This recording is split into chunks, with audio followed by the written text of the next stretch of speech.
Imagine this. You wake up one morning, blink against the early sunlight filtering through your window, and something feels strange. The world outside your window looks the same: trees, swaying cars on the street, people heading off to school and work. But there's a different energy in the air, like the hum of something that was always there but you never quite noticed. As you scroll through your phone, it hits you. The news headlines seem oddly uniform. Every banner, every article speaks of our Christian world. No mention of any other faith, no references to other ancient gods, prophets, or belief systems. Every culture, every region from the heart of Europe to the islands of the Pacific is Christian. It's not that other religions have been wiped out. It's more like they never existed. No temples to forgotten gods, no chants echoing through Himalayan monasteries, no call to prayer over desert cities, no incense in Eastern shrines. It's as though the world's entire spiritual history is centered around one vast, branching faith, Christianity. And somehow you remember both realities, the world that was full of many beliefs and this new world of one. You're the only person who knows this has changed. Out on the street, the signs are everywhere. Shops with names like Holy Grounds Cafe, where people sip coffee under stained glass windows.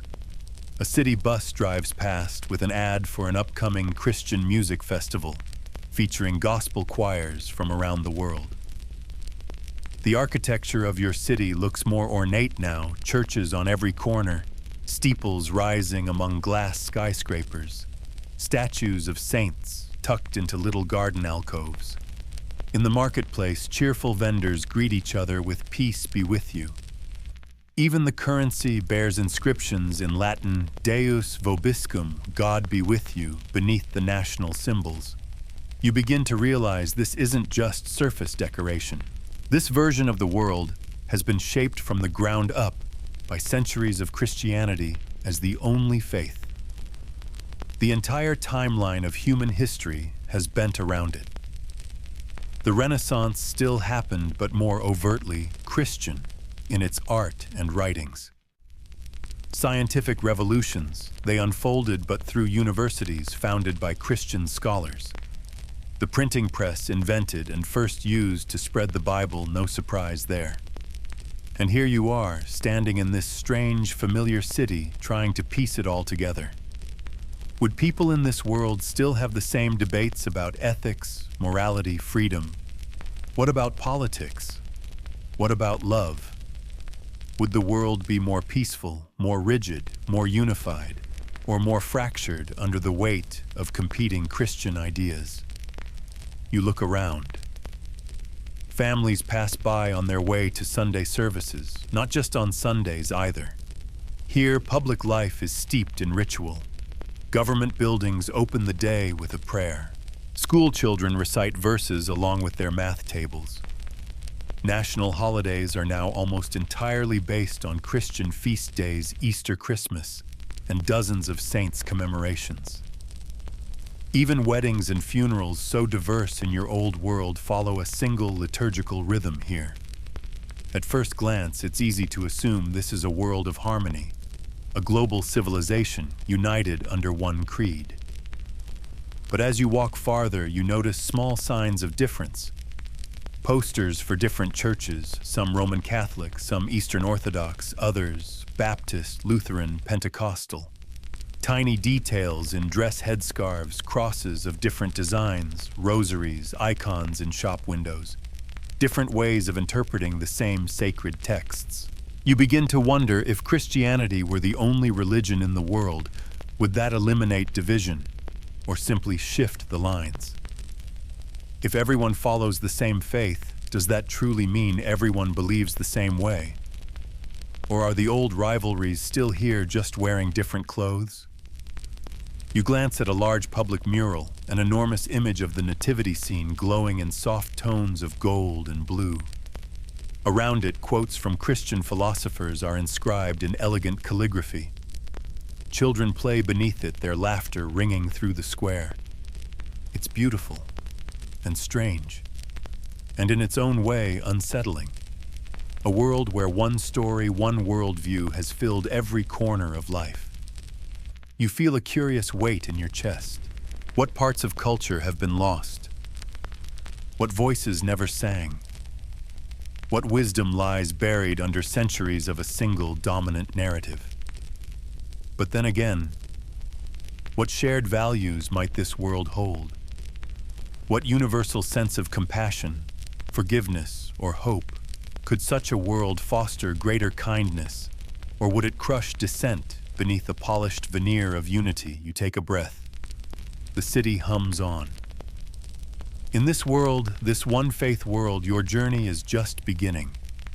You step out into the rhythm of the city, letting yourself blend into this world where Christianity isn't just a faith, it's the framework for daily life. From the moment the sun peeks over the skyline, there is a flow to things that feels both orderly and at times a little surreal. You pass an apartment building where the morning announcement system chimes softly, not with news or weather first, but with a short prayer read over the loudspeakers. People pause, even if only for a moment. On balconies, a few cross themselves. Others nod politely and continue sipping their coffee. Shops open with a brief blessing posted at the door, "May this business serve the community in grace and fairness." Inside a trendy cafe, the playlist is an interesting mix: acoustic hymns, gentle pop with Christian lyrics, a few modern reinterpretations of old choral pieces. The barista wears a shirt that reads, "Love thy neighbor and tip your barista." Clever. Even the street signs reflect this woven together culture: St. Augustine Avenue, Holy Trinity Square, Grace Lane. You notice that dates on posters list not only the calendar date, but also the corresponding Christian feast day, June 25th. Feast of St. William of Vercelli. As you wander, you start to realize it's not just about overt religious displays. It's in the little things, too. The way people speak "God willing" instead of "hopefully." Bless you not just after a sneeze, but as a general farewell. You hear someone saying, "That was a real good Samaritan move." And it clicks: biblical stories are the shared language of this world. The cultural shorthand everyone understands. In schools, the same pattern holds. Children learn math, science, literature, all the usual subjects, but lessons often begin with a brief reflection or moral thought drawn from Christian teachings. History class heavily shaped by Christian milestones. The spread of the faith, the influence of different Christian movements over the centuries. You visit a modern university. Students walk briskly between lectures, clutching laptops and coffee. The campus looks like any in your old world, except for the towering central chapel, where both services and academic ceremonies are held. The library has entire sections on theology, biblical archaeology, Christian philosophy. But nestled between them, you also find sections on biology, quantum physics, economics. This world hasn't rejected science, but science here seems shaped by an ethical lens grounded in Christian thought. Out on the street, families gather for lunch at bustling restaurants. The menus are surprisingly diverse. After all, Christianity has touched every continent in this world, but certain dietary customs remain. Friday fish specials are popular. Some eateries mark dishes as Lenten-friendly or feast day special. Wine is served freely in celebration of its sacred associations. You glance at a street vendor selling bracelets with inscriptions like "Faith, Hope, Grace," and, of course, little crosses. Another booth offers phone cases with stained glass designs, tote bags printed with psalms. Christianity isn't just belief. It's branding, it's lifestyle, it's fashion. You stop at a city park. In one corner stands a large modern sculpture, abstract flowing, representing the Holy Spirit. Beneath it, a group of teens gathers, laughing and sharing snacks. Nearby, an elderly couple reads from a leather-bound Bible beneath the shade of an ancient oak. A children's playground features a mural of Noah's Ark, brightly painted with animals. It's a peaceful scene. But you can't help wondering, Is everyone truly content in this world of one faith? At a small coffee shop, you overhear a quiet conversation, two friends debating the meaning of a particular verse, disagreeing on its modern application. There's respect between them, but also a hint of tension. Different denominations, different interpretations, even in this united faith world, shades of belief persist. And what about those who deep down might feel disconnected from it all? Would they find space to explore, or would they feel the subtle weight of expectation to believe, to belong, to conform? You notice a community bulletin board, flyers for charity events, prayer groups, Bible study circles, but also one small handwritten note tacked in the corner. Questioning, curious, seeking. You're not alone. Meet us Thursdays at the library. No further details. You wonder, is this the start of something new? Or just a space for those who don't quite fit? As the sun dips lower, city lights begin to glow, many in soft gold, echoing the hues of stained glass. Church bells ring the hour, their tones rich and warm. People begin to gather for evening services, casual but reverent, blending ancient liturgy with modern life. You walk on, taking it all in. In this world of one faith, daily life flows with a certain harmony, yet beneath it there are currents, questions, hints of stories not fully told. And tomorrow you'll explore deeper how this faith-shaped world governs itself and who truly holds power. As the city wakes to a new day, you decide it's time to look beyond street life, beyond cafes and quiet parks, to the real machinery of this world government and power. After all, if Christianity is the only religion, how does that shape the way this world is ruled? You make your way toward the grand center of civic life, the capital, the parliament, whatever this city calls it. The building looms ahead, a blend of modern design and old-world symbolism. Clean lines of glass and steel intertwined with intricate carvings of biblical scenes. An enormous cross stands above the entrance, unmistakable, unapologetic. Inside, officials bustle through wide marble corridors. You hear snippets of conversation, discussions on trade agreements, public health, education budgets. In many ways, the machinery of state looks familiar. There are representatives, debates, bureaucrats buried in paperwork. But there's a layer over it all, or perhaps through it all, that is unmistakably religious. The day begins not with a simple gavel strike, but with a communal prayer led by a rotating chaplain. Public policy documents carry not only government seals, but also subtle scriptural quotes. Do justice, love mercy, walk humbly. Major decisions are announced to the public in a way that blends political language with moral framing, always with an eye toward Christian teachings. It raises the question, is this truly a secular government, or something else entirely? You glance at a large digital display showing the structure of governance. There's a parliament, an executive council, but also something called the Council of Faith and Doctrine, a body of theologians and religious scholars who advise on all major policies. Not a ruling body technically, but their influence is clear. Nothing moves forward without their blessing. You walk through the city, noticing more. Public monuments honor not only political leaders, but also saints, martyrs, reformers. The National Museum proudly showcases the country's Christian heritage alongside its cultural history. The police motto, "Serve with justice and grace," the national anthem. A stirring piece with overt religious references. Laws here aren't simply built on civic codes, they are steeped in Christian ethics. Acts of charity are not just encouraged, but often written into tax codes. Public service includes a moral expectation. Leaders must uphold Christian virtues in their personal lives, or risk public censure, even removal from office. But what about dissent? What about freedom? You find yourself at a bookstore. The political philosophy section catches your eye.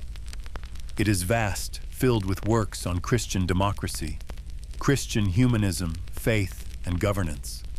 But you notice the absence of certain ideas, no tracts on secularism, no sharp critiques of the religious foundation of the state. It seems this world allows debate, but within boundaries. Curious, you strike up a conversation with the store clerk, a middle-aged man with kind eyes and a sharp mind. So you ask what happens if someone doesn't want to follow the faith. He gives a wry smile. Oh, they're free to question. No one's forced into belief. But public life, well, it moves on certain rails. If you openly reject the shared faith, you'll find some doors harder to open.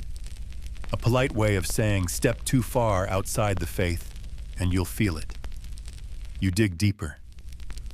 Government-run media platforms feature round-table discussions, always with at least one religious scholar on the panel. Courtrooms display both national symbols and biblical inscriptions. Judges are expected not only to interpret the law, but to embody Christian virtues. There are no religious police, no harsh enforcers prowling the streets. But there's a soft pressure, an expectation that life will flow in harmony with Christian values. And what of international politics? You discover that in this world, all nations are in some form Christian, but not uniform. The divides are still there. Catholic nations, Orthodox nations, Protestant nations, various movements and interpretations. Borders may not be drawn along old religious lines, but sectarian differences still color alliances, rivalries, and diplomatic tensions. You scroll through the headlines, a tense summit between two nations split by different views on doctrine. A peacekeeping mission framed as bringing the virtues of forgiveness and reconciliation. A scandal involving a leader accused of hypocrisy, not merely a political failure, but a moral one. The deeper you look, the clearer it becomes. In this world, politics and faith are inseparable. Every law, every treaty, every campaign carries a weight of moral expectation. Leaders must not only govern, they must embody the faith. You pause to consider. Is this a world of greater unity? Perhaps. There's a shared language of values, a common moral compass. But is it a world of freedom that feels more complicated? The space for doubt, for divergence, for truly new ideas, it exists, but carefully circumscribed. As the sun dips below the horizon, church bells toll the hour across the city. In the gathering dusk, you sense both the comfort of shared belief and the subtle unease of a world where power and faith walk hand in hand. Tomorrow you'll explore a different layer, how science, art, and culture have evolved in this world of one religion. The next morning, with your curiosity sharpened, you set out to explore how this world shaped entirely by one faith approaches creativity, knowledge, and discovery. After all, a civilization's art and science often reveal its deepest values. You begin at the city's largest art museum, a sleek glass-walled structure, shimmering in the early light. Inside the galleries stretch wide and bright, filled with paintings, sculptures, digital installations. And while the styles vary from medieval iconography to hyper-modern, abstract, one thread connects them all: Christian themes. A massive mural of the creation stretches across one atrium wall. Nearby, a series of minimalist sculptures reinterpret the Stations of the Cross. In another wing, an exhibit titled Visions of the Divine showcases virtual reality experiences of biblical events. But what strikes you most isn't just the presence of religious imagery, it's how seamlessly faith and artistic expression blend here. Artists clearly have freedom to innovate, to experiment. But the source material, the Christian narrative, remains the foundation. You overhear a young couple admiring a painting. "I love how this artist reimagines the concept of grace," one says. In this world, art isn't a rebellion against faith, it's a dialogue with it. Next, you head to the Science District, a sprawling campus of labs and research centers. If you'd expected some kind of scientific stagnation under religious dominance, you're quickly proven wrong. The place hums with innovation, genetics labs, AI development hubs, space exploration departments. You enter a lecture hall where a renowned astrophysicist is presenting on the origins of the universe. The equations and models look familiar, but the framing of the talk is subtly different. The scientist speaks not only of the Big Bang and cosmic evolution, but also of the majesty of a creation set in motion. There is no conflict between scientific inquiry and faith here. Instead, they are intertwined. You visit a medical research center. A cutting-edge project on regenerative medicine is underway with Christian bioethicists collaborating alongside biologists and doctors. The conversation revolves not only around technical breakthroughs, but also moral considerations, the sanctity of life, the boundaries of human intervention. Clearly, this is a world where science thrives, but within a framework shaped by Christian moral philosophy. Certain lines are drawn with care, no genetic manipulation, for cosmetic purposes. Strict ethical reviews for AI development. Careful debates around end-of-life care. Progress exists, but always through the lens of what is deemed morally right. Curious about public life, you stroll into a popular cinema. The film posters outside catch your eye. The Acts of the Apostles. Reimagined a big-budget historical epic, Saints Among Us. A modern drama, and The Covenant Chronicles, a science fiction adventure with strong allegorical themes. Inside the concession stand sells popcorn as usual, but also small rosaries and scripture quote bookmarks. The crowd is diverse: young couples on dates, families with kids, groups of friends. The film you watch, a futuristic thriller, is slick and entertaining, but it's clear that even here, the narrative is shaped by Christian ideas of redemption, sacrifice, and hope. There's no edgy nihilism, no celebration of moral ambiguity. Stories tend to affirm the core values of the faith. You wonder about literature. At a sprawling bookstore, the shelves are full of variety poetry novels, graphic novels, nonfiction. But again, the absence of certain genres is noticeable. No occult thrillers, no harsh dystopias, no explorations of dark pagan lore. Instead, the dominant literary themes revolve around personal growth, spiritual struggle, community love, forgiveness. And what about popular music? You wander into a lively music venue. The band on stage blends indie rock with gospel harmonies. The crowd sways, singing along to lyrics about hope, light, and the human spirit. There's no shortage of energy, of creativity, but again, the underlying current is one of uplift, not rebellion. As you walk the streets, you notice that public art installations, graffiti, and even advertising often borrow from Christian imagery, halos, doves, verses worked into slogans. It's a visual language everyone here speaks fluently. Even fashion reflects this blending of faith and style. Crosses are common, of course, but also subtle patterns inspired by stained glass, by scriptural calligraphy, by church architecture. Some wear modest clothing in reflection of their denomination's teachings. Others embrace modern styles, but often with small nods to the shared faith. And yet, beneath the harmony, you sense quiet questions. At a small poetry reading, a young writer presents verses full of longing, of doubt, gently probing the boundaries of belief. In a side gallery, an abstract piece hints at the tension between personal freedom and communal expectation. These undercurrents suggest that while creativity flourishes, it also navigates an invisible map of what is acceptable. You pause to consider, in a world where faith shapes all culture, is there room for true artistic dissent? For the exploration of ideas that challenge the dominant narrative? Perhaps, but it would be subtle, coded, wrapped in layers of interpretation. As evening falls, you reflect on what you've seen.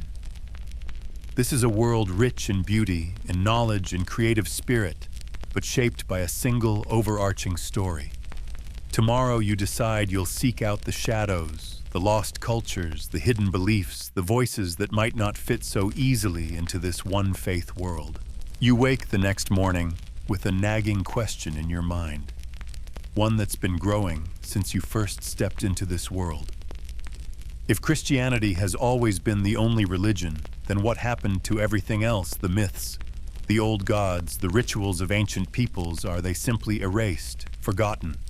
Or have they found ways to survive in corners unseen? You decide to look closer. Your first stop is the National Library, a vast modern structure bathed in soft light and hushed voices. Its history section is enormous, but as you scan the shelves, a pattern emerges.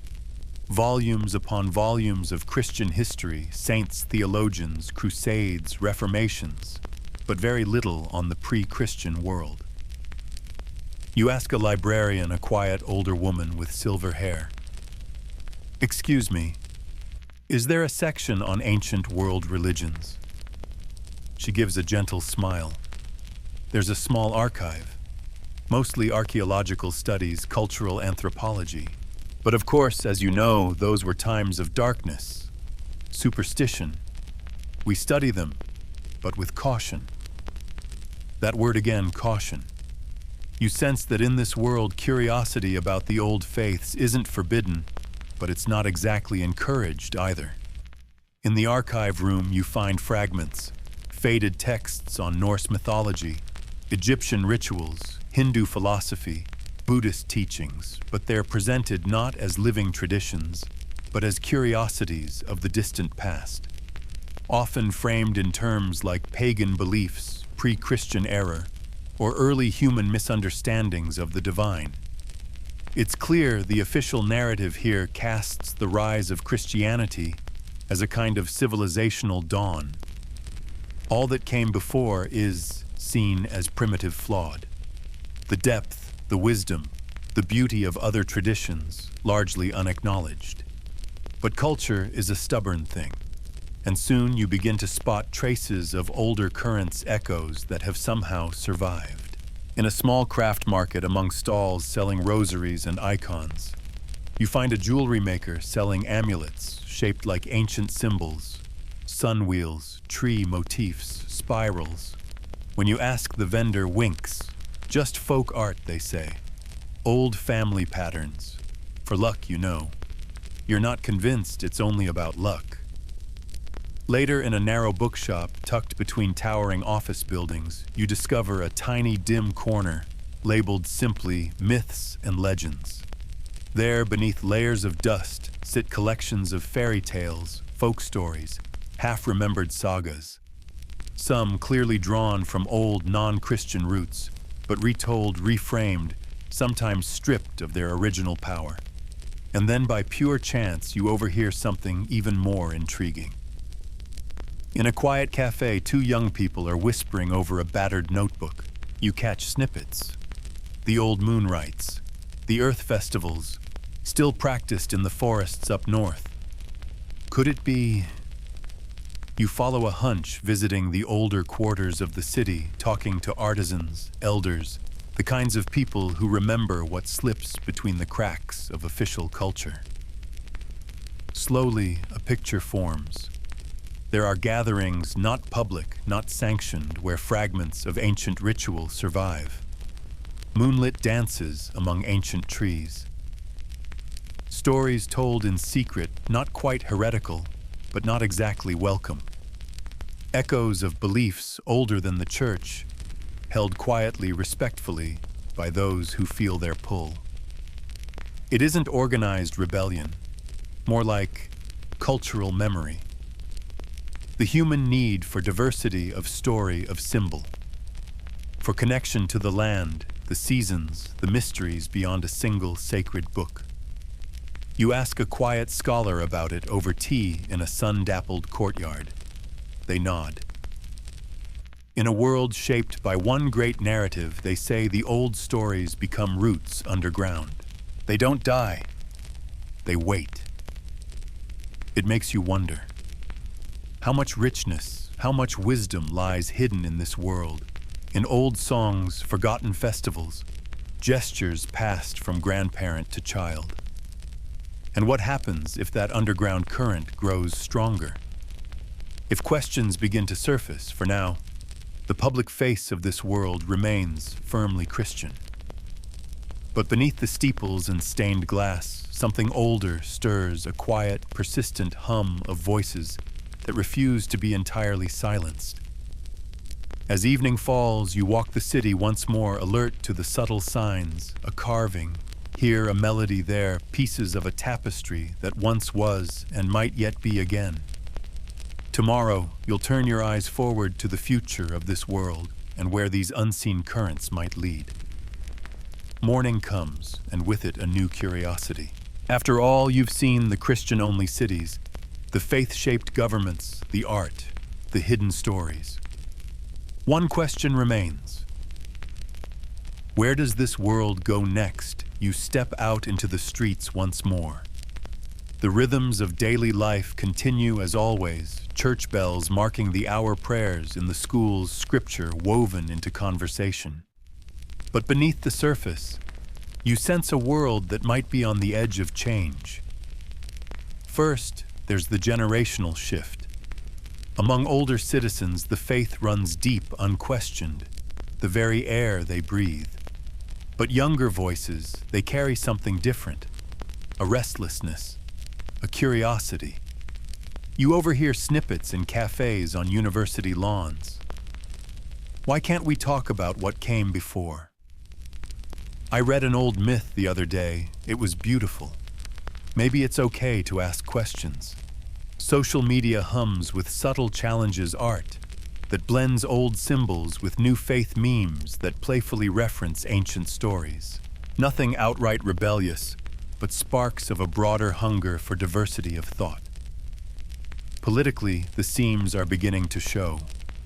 Tensions between denominations sometimes simmer beneath the polished unity. Debates arise in parliaments. Should the Council of Faith and Doctrine hold so much sway? Should public education include more about global cultures, not just Christian ones? You attend a public forum one evening, an open debate between young politicians and religious scholars. The hall is packed. The tone is respectful but charged. A young lawmaker stands to speak. Christianity has given our world beauty, compassion, a shared moral code. But we must also acknowledge what we've lost, the stories untold, the voices unheard. It's time we broaden our view. Thunderous applause follows, though not from all corners of the room. The elders on the council exchange uneasy glances. Change is in the air, and not everyone welcomes it. Meanwhile, the underground currents of old belief continue to ripple outward. Small gatherings become larger. Festivals once held in secret now draw quiet crowds. Folk musicians revive ancient melodies. Writers weave forgotten myths into new stories. And technology, ever the wild card, accelerates the shift. Online spaces offer room for freer exchange of ideas. Digital archives preserve what was once erased. Virtual communities spring up, places where people discuss, explore, even blend old and new ways of seeing the world. The faith that once seemed unshakable now faces a new question. How does a one-religion world adapt to the natural human drive for diversity? Some leaders call for openness, a broader embrace of cultural memory, a willingness to evolve. Others double down, warning that too much change could fracture the harmony of society. And in this tension, the seeds of the future are being sown. You walk through the city's central square as evening falls. On one side, a grand cathedral, lights glowing warmly. On the other, a small group of young people gathered around a storyteller, listening to an old legend from a time before the church. Two worlds, not yet in conflict, but no longer entirely in sync. It makes you wonder, will this world see a renaissance of forgotten traditions? Will a new pluralism emerge, one that honors both Christian roots and the broader tapestry of human belief? Or will the forces of orthodoxy tighten their grip, seeking to preserve unity at all costs? And beyond that, could something entirely new arise? A synthesis of faiths, a global spirituality not yet imagined. For now, no one can say. The future of this world remains unwritten, shaped by the choices of those who live within it. You stand in the twilight, watching the city breathe. Bells ring, voices rise. Stories old and new weave through the night air. And somewhere deep within you, the question lingers, if the world is made of stories, what story will it tell next? And now, as this journey through a world of one faith gently comes to a close, you can let the thoughts drift, no need to hold on to them too tightly. You've wandered city streets where prayers blend with the hum of traffic, stepped through halls where art and science move to rhythms of belief, felt the quiet stirrings of old stories beneath polished stone. A world shaped by a single faith, and yet like all worlds full of questions, of changes, of things unseen. And as you rest here now in this quiet moment, you might imagine how such a place would feel to live and breathe within it, to find comfort in its harmony, to wrestle with its limits, to wonder what new stories might rise in its future. But there's no need to answer just now. No rush, no certainty required. Instead, just let the images fade, the soft toll of distant bells, the rustle of turning pages in an ancient library, the flicker of candlelight beneath vaulted ceilings. The streets grow quieter, the sky deepens to velvet, and you here resting, floating gently in thought. In this world of one story or in the countless stories of your own mind, there is always space to dream. So breathe easy, let the questions drift, and let yourself slowly drift with them. Good night.